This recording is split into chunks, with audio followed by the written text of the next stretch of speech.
Hey, YouTube friends and family. I wanted to do just a quick video and show what one tomato hornworm can do, the type of damage that these guys can do. This plant was, while it was struggling, because I just I dug it out of my earth beds and then put it in this pot, or this fabric pot. And look, this thing, other than these little bitty leaves, this guy has been completely decimated. I'm talking about, and that was from one hornworm.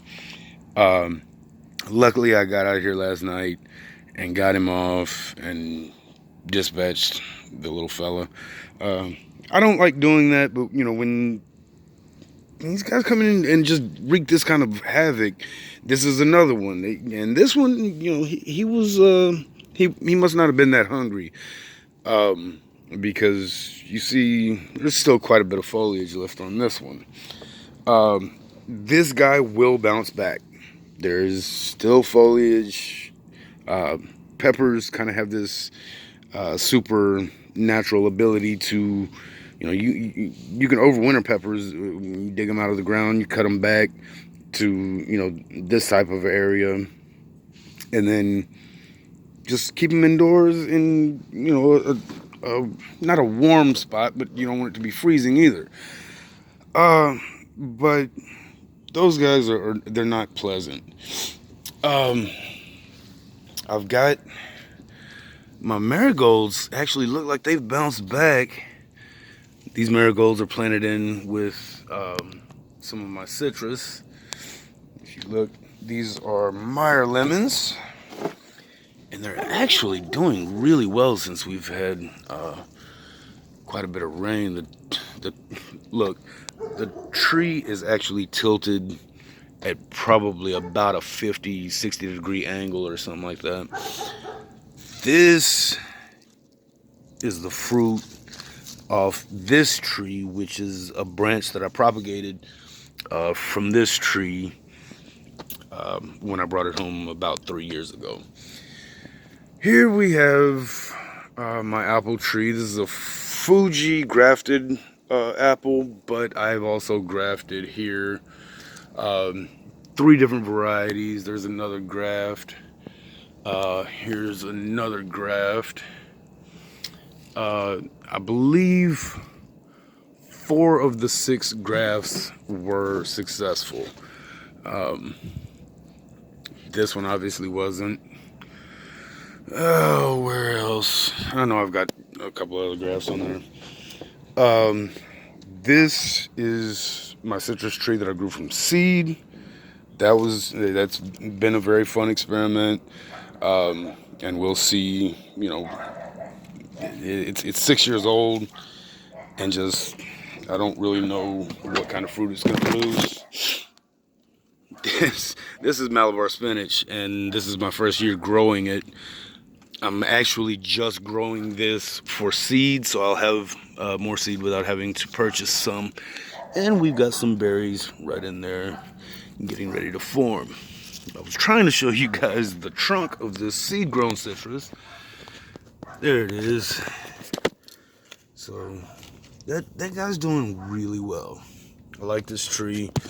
If you're on the fence about growing something from seed, start with citrus, because quite frankly, these leaves are so aromatic. I mean, it smells like lemon pledge, but natural.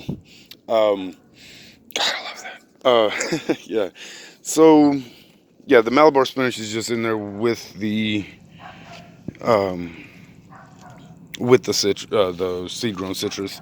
There's some more of the seed pods that are going to be developing, hopefully, before we get a frost. But we did drop down into the 50s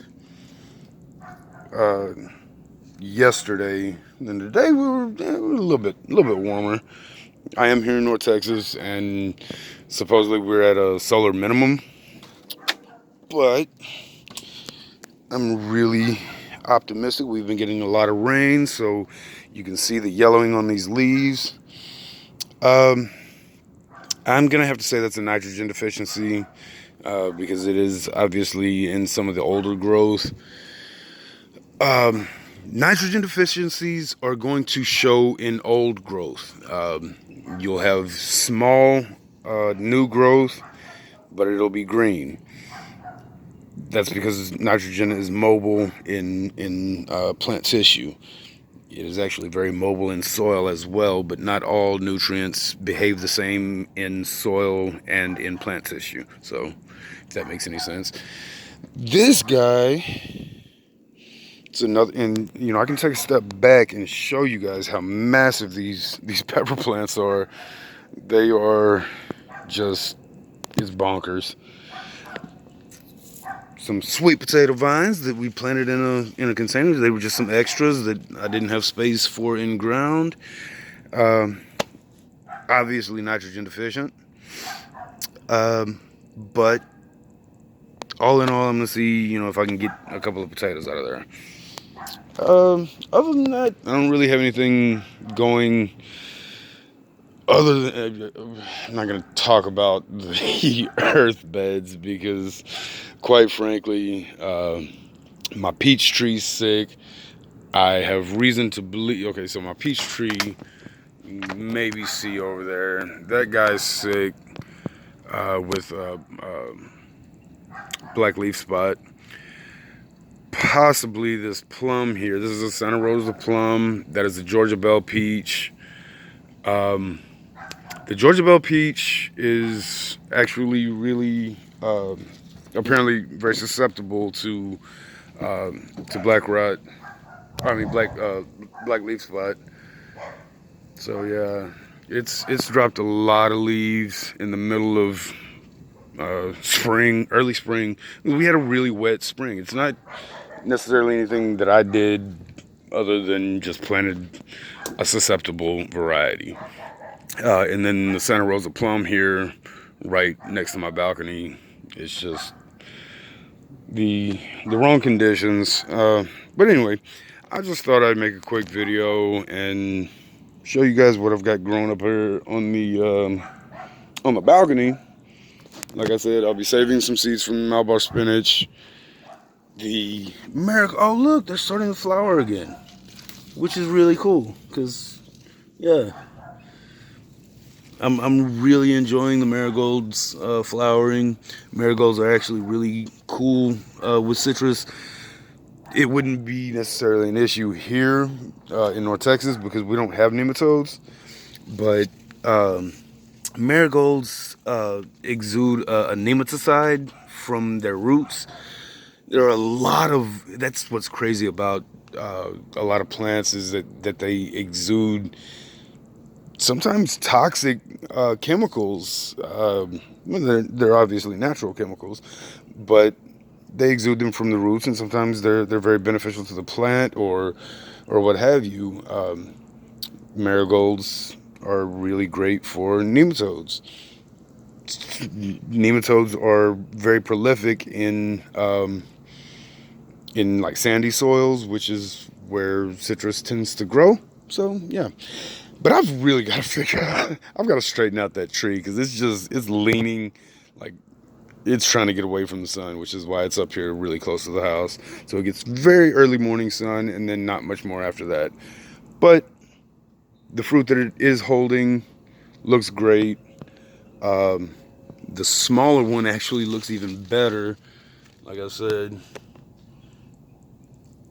yeah.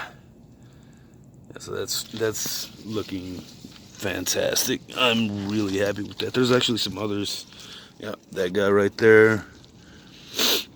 And I've got Malabar spinach just growing all over everything. So, yeah. All right. So, I'd appreciate it if you like and subscribe. If not, you know, have a great day. We'll see you again. Thanks. Bye.